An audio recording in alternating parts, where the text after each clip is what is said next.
जो श्रद्धालु है उनकी भीड़ चली आ रही है। मैंने कहा ना कि अभी दर्शन के लिए थोड़ा सा तेज चल रहे हैं। बाबा शाम के स्वरूप को लेकर जा रहे हैं। ये छोटे से भक्त हैं जिनके चेहरे पर राधे राधे हैं।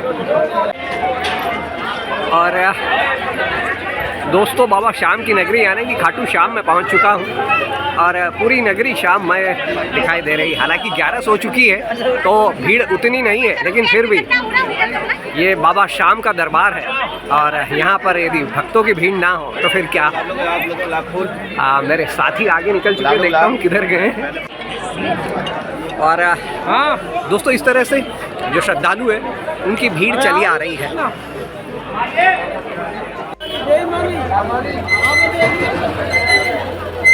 नमस्ते दोस्तों, नोवेड लोकेश 99 के एक और नए ब्लॉग पर आपका स्वागत है। मम्मी काल भी मैं हूँ आपका दोस्त और होस्ट लोकेश शर्मा। और इस समय थोड़ी सी गहमा गहमी इसलिए है क्योंकि 1 घंटे के बाद जो मंदिर के रुपट है वो दर्शन के लिए बंद हो जाएंगे, जिसके चलते लोग थोड़ा सा तेज चल रहे हैं।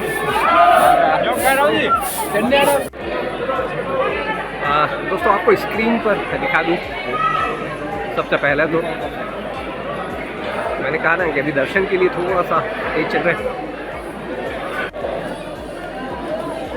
दोस्तों, अहमदाबाद टूर के बाद फ़िलहाल मैं आ चुका हूँ खाटू श्याम में और एक अनप्लान टूर है। प्लान तो नहीं था, लेकिन जो ट्रैवल और फूड ब्लॉगर होता है अमूमन उसके जो टूर होते हैं वो अनप्लान्ड ही होते हैं। तो फ़िलहाल बाबा शाम की नगरी में हैं और बाबा शाम के दर्शन करने जा रहे हैं।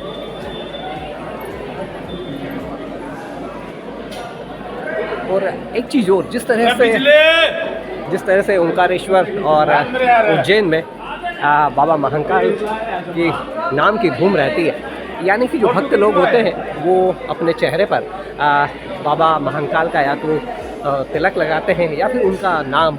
इसी तरह से यहाँ खाटू श्याम में भक्तों के चेहरे पर आपको राधे राधे लिखा हुआ दिखाई देगा। और इस समय चूँकि भीड़ कम है और मेरे जो साथी हैं वो काफ़ी तेज़ जा रहे हैं, जिसके चलते मुझे भी अपनी स्पीड को मेंटेन करना पड़ रहा है।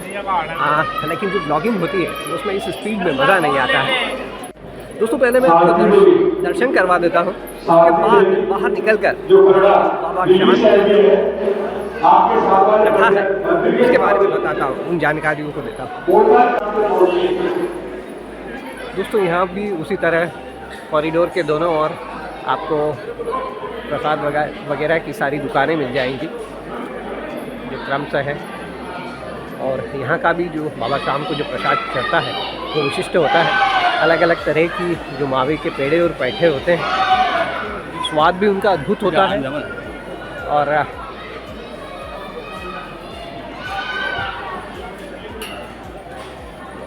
दिखने में भी आकर्षक होते हैं। तो ये भक्त लोग हैं जो बाबा शाम के स्वरूप को लेकर जा रहे हैं। कहाँ से आए? जय श्री श्याम। कहाँ से आए आप लोग?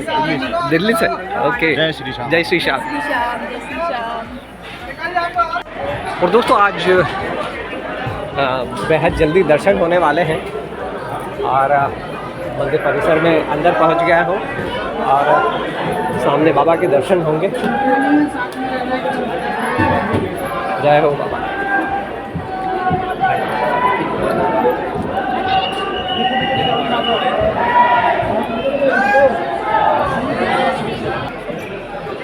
और दोस्तों, इस तरह से भक्तों का सिलसिला चला आ रहा है और आज आसानी से 10 मिनट के अंदर दर्शन हो गए हैं। हालांकि जो और नज़दीक से दर्शन करना होता तो उसमें थोड़ा सा भीड़ था, लेकिन चूँकि आउटर लाइन से दर्शन किए हैं इसलिए 5 मिनट के अंदर हमारे दर्शन हो गए हैं। और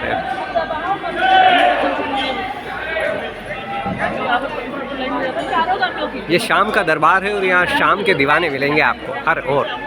वो हो गया दोस्तों, बाबा शाम की नगरी यानी कि खाटू श्याम में बाबा के दर्शन करवाने की कोशिश की है मैंने। हालांकि यहाँ भी चूँकि कैमरा प्रोहिबिटेड था तो कितने दर्शन हो पाए होंगे मैं कह नहीं सकता, लेकिन फिर भी मेरी कोशिश थी कि मैं आपको दर्शन करवाऊँ, तो मैंने दर्शन करवाने की पूरी कोशिश की है। और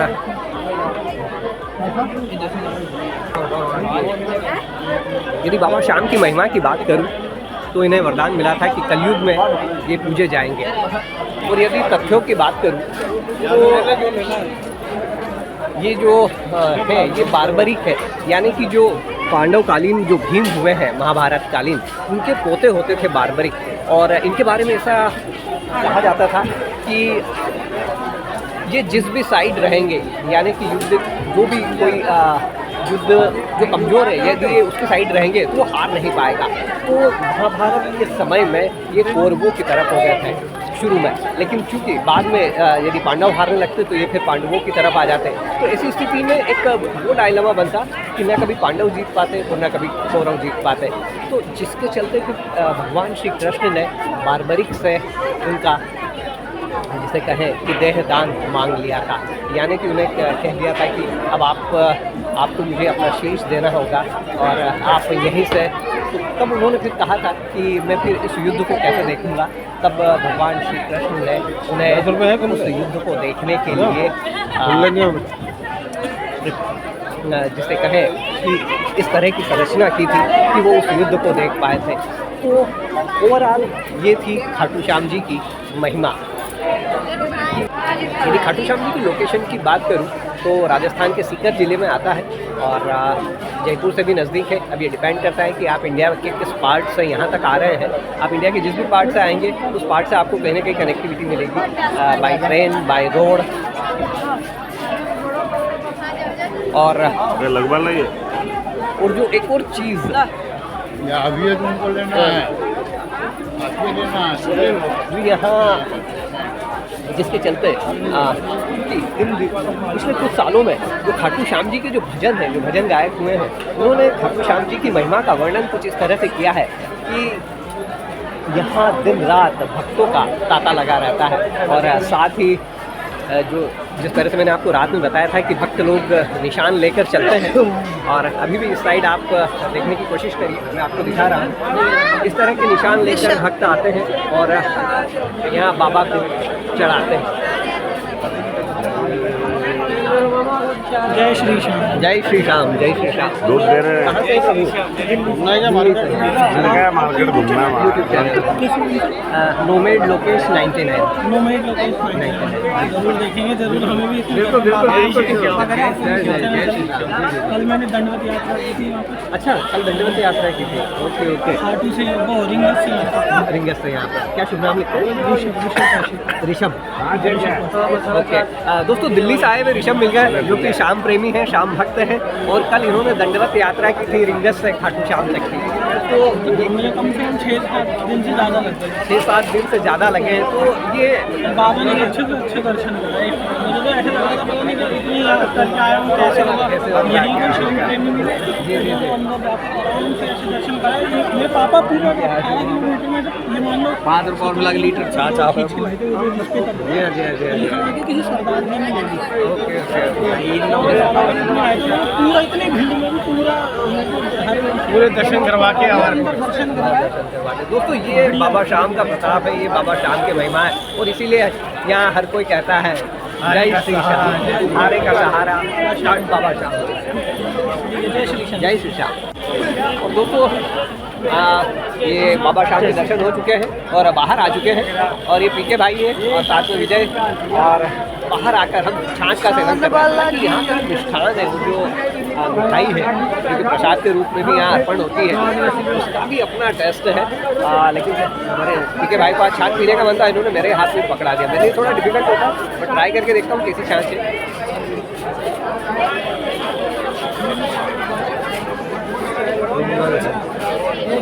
वो तो मज़ेदार है। जिस तरह से गुजरात की जो छाछ होती है खट्टी नहीं होती, एकदम ताजे दही की होती है, ठीक उसी तरह से ये वाली भी छाछ है, मज़ेदार। तो ये मंदिर के बाहर का नज़ारा है।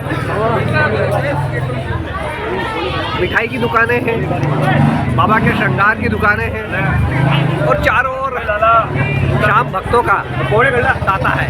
चारों ओर श्याम भक्तों की भीड़ है। मज़ेदार लगी यहाँ पर कि भक्तों के जो गालों पे जो राधे राधे का नाम कह लीजिए, भक्तों के चेहरे पर नज़र आ जाएगा। ये देखिए, ये छोटे से भक्त हैं जिनके चेहरे पर राधे राधे है, राधे राधे। दोस्तों यहाँ पर यदि रुकने की बात करें तो ढेर सारे hotels, guest house, rest house यहाँ पर बन चुके हैं। ठीक उसी तरह से जिस तरह से किसी भी धार्मिक स्थल पर इन दिनों काफ़ी बड़ी संख्या में मिलते हैं, उसी तरह से यहाँ पर भी आपको रुकने में किसी तरह की कोई समस्या नहीं आएगी और इकोनॉमी रेट में ही मिल जाते हैं। 800-1000 रुपये में आपको एक बढ़िया सा कमरा मिल जाता है। और यदि चूँकि राजस्थान है, यहाँ मौसम थोड़ा सा ठंडा होता है, ठंड के दिनों में ज़्यादा ठंडा होता है, तो रूम में आपको इजीली गीज़र वगैरह भी मिलता है, गर्म पानी की सुविधा मिल जाती है। मंदिर का जाना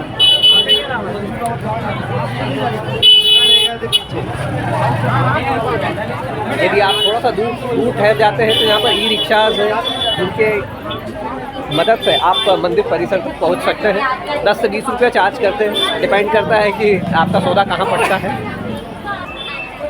क्योंकि बाबा हारे का सहारा है, यानी कि जो सब तरफ से निराश हो चुका है इस कलयुग में, वो यहाँ पर ज़रूर आता है और कहते हैं कि इस दरबार में आने के बाद उसकी मन्नत पूरी ज़रूर होती है। हालांकि यदि प्राचीन युग की बात करें, महाभारत काल के युग की बात करें, तो उस समय बार्बरिक के लिए ऐसा कहा जाता था कि वो जिसकी ओर होंगे वो कभी भी हारेगा नहीं, यानी कि वो जो कमज़ोर पक्ष होगा उनकी तरफ वो रहने का उनको वरदान था कि फिर वो उसके बाद कभी हारेगा नहीं। तो इसीलिए ये हारे का सहारा है बाबा श्याम हमारा। और दूसरी ख़ास चीज़ जो आपको बताना चाहूँगा कि 11 के दिन यहाँ पर भारी भीड़ उमड़ती है, क्योंकि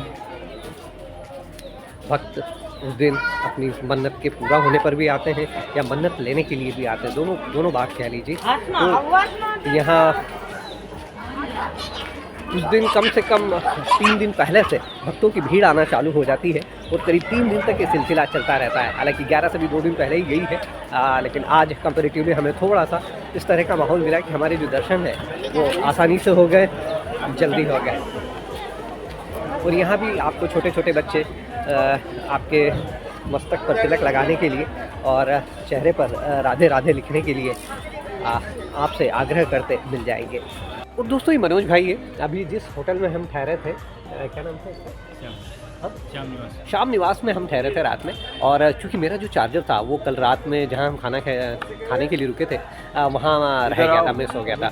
प्रॉब्लम थी कि किस तरह से ब्लॉग बनेगा, लेकिन सुबह सुबह मुझे मनोज भाई मिल गए और उन्होंने मुझे अपना चार्जर बड़ी सहर्ष दिया, जिसके चलते ये जो ब्लॉग है अभी कंप्लीट हो रहा है। अगली बार बाबा के पास जब भी आएंगे, दरबार में आएंगे, फिर से मनोज भाई से एक मुलाकात होगी। और सुबह सुबह इन्होंने जो कहें कि यहाँ का जो प्रसाद होता है, जो पेड़ा होता है, उसे भी टेस्ट करवाया और ये दर्शन अच्छे से हो चुके हैं। जय श्री श्याम। और ये श्याम निवास स्वीट्स है जहाँ पर मनोज भाई पाए जाते हैं। इन्होंने सुबह सुबह मुझे मीठा भी खिलाया है और एक बेहतरीन मदद चार्जर देकर की। और साथ में इनके जो साथी हैं, क्या नाम है आपका? दीपक सिंह। दीपक भाई थे, जिनकी मदद से बाबा श्याम का ये ब्लॉग संभव हो पाया। और ऐसा तो हो ही नहीं सकता कि आप यहाँ आए और कोई चीज़ अधूरी रह जाए। जी जी दोस्तों, सब कुछ ठीक था। बाबा श्याम के अच्छे से दर्शन हो गए। कल हम बिनी को छोड़ने के लिए वनस्थली आए थे। वनस्थली के बाद ये प्लान किया कि चूँकि खाटू श्याम नज़दीक ही है तो बाबा श्याम के दर्शन करे बगैर कैसे जाएं, तो बाबा श्याम के दर्शन भी हो गए। सारी चीज़ें अच्छी होने के बावजूद एक चीज़ ने थोड़ा सा डिसअपॉइंट किया। रात में करीब 3 बजे के करीब, जब रात में 3 बजे हम लोग पहुँचे तो बाहर कुछ लोगों ने, जो कि कम्प्लीटली असामाजिक तत्व ही थे, उन्होंने बैरिकेडिंग कर रखी थी और हर गाड़ी को वो रोक रहे थे।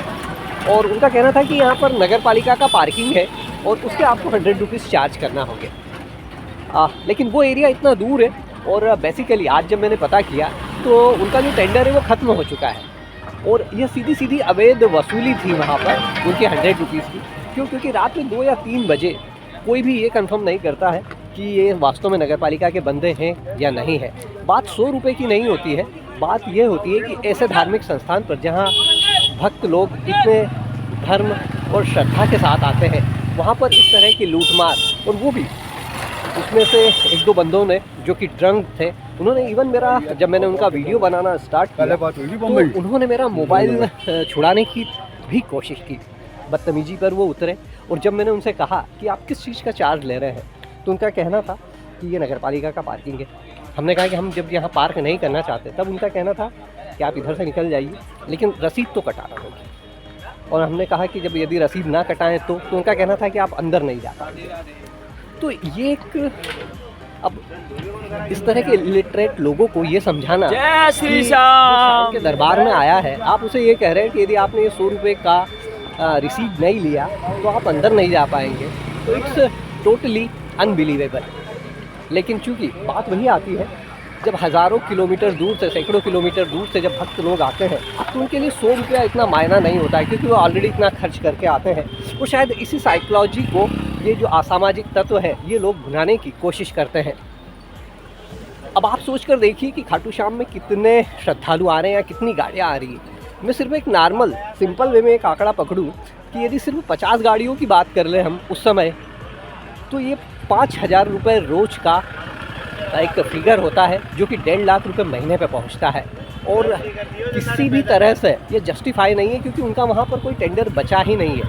अब या तो ये है, यहाँ पर डेफिनेटली यहाँ पर पुलिस कप्तान होंगे, कलेक्टर होंगे, प्रशासन होगा, लेकिन या तो ये उनकी नज़रों में नहीं है, और यदि उनकी ये नज़रों में है तो शायद इससे शर्मनाक और दुखद कोई बात हो ही नहीं सकती है, क्योंकि यह सीधी सीधी लूटमार है जो भक्तों और श्रद्धालुओं के साथ बड़ी बदतमीजी के साथ होती है। तो यदि मेरा यह वीडियो प्रशासनिक लेवल पर भी पहुंचता है किसी न किसी रूप में, तो जिस तरह से जो यहाँ शाम भक्त आते हैं, जो कि बड़ी श्रद्धा और धार्मिक भाव के साथ आते हैं, तो उनके लिए प्रशासन से यही निवेदन रहेगा कि यदि आपकी अनदेखी में हो रहा है, आपको इन सारी चीज़ों के बारे में जानकारी नहीं है, तो कृपया इस तरह के लोगों को स्ट्रिक्टली रोका जाए, ताकि जो लोगों के मन में यहाँ के लिए जो श्रद्धा है वो किसी भी तरह से कम ना हो। लेकिन और यदि ये सब कुछ आपकी आँख के नीचे और सब कुछ आपकी नाक के नीचे हो रहा है, तो शायद इससे शर्मनाक कोई बात नहीं हो सकती है। दोस्तों, फ़िलहाल इस व्लॉग पर इतना ही। ये बात इसलिए मेरे मन में आ गई क्योंकि as a journalist, as a पत्रकार, जब भी मैं कहीं इस तरह की कोई चीज़ होती है तो मैं खुद को रोक नहीं पाता हूँ, क्योंकि बात पैसे की नहीं होती है, बात आपके अधिकारों की होती है, बात आपकी जानकारी की होती है, बात आपके करप्शन की होती है। जब सबसे बड़े लेवल पर यह कहा जाता है कि मैं ना खाऊंगा ना खाने दूंगा, तो जब इस तरह की छोटी छोटी चीज़ों पर ये सारे सीन जब नज़र आते हैं, तो शायद इससे शर्मनाक कुछ नहीं हो सकता। दोस्तों, ब्लॉग धार्मिक था, लेकिन मेरे लिए बताना ज़रूरी था। फ़िलहाल इस ब्लॉग पर इतना ही। उम्मीद करता हूँ कि मेरा ये ब्लॉग आपको पसंद आया होगा। यदि मेरा ये ब्लॉग आपको पसंद आया हो तो प्लीज़ इसे लाइक और शेयर करना मत भूलिए। और यदि अभी तक आप मेरे चैनल नोमैड लोकेश 99 पर नए हैं और आपने अभी तक इसे सब्सक्राइब नहीं किया है, तो प्लीज़ इसे सब्सक्राइब कर लीजिए, क्योंकि अगले कुछ साल में जहाँ जहाँ अपने ब्लॉगिंग के सफ़र पर जाऊँगा, आपके लिए इसी तरह के बेहतरीन, मज़ेदार, इंटरेस्टिंग और नॉलेजेबल ब्लॉग लेकर आऊँगा। तो चलता हूँ, जल्दी आपसे मिलता हूँ फिर किसी नए ब्लॉग पर। तब तक के लिए good bye, good night, Shaba खैर, और बने रहिएगा मेरे सफ़र में मेरे साथ। यदि अभी तक आपने मेरा चैनल सब्सक्राइब नहीं किया तो प्लीज़ सब्सक्राइब कर लो यार, नोमैड लोकेश 99। मिलता हूँ जल्द ही।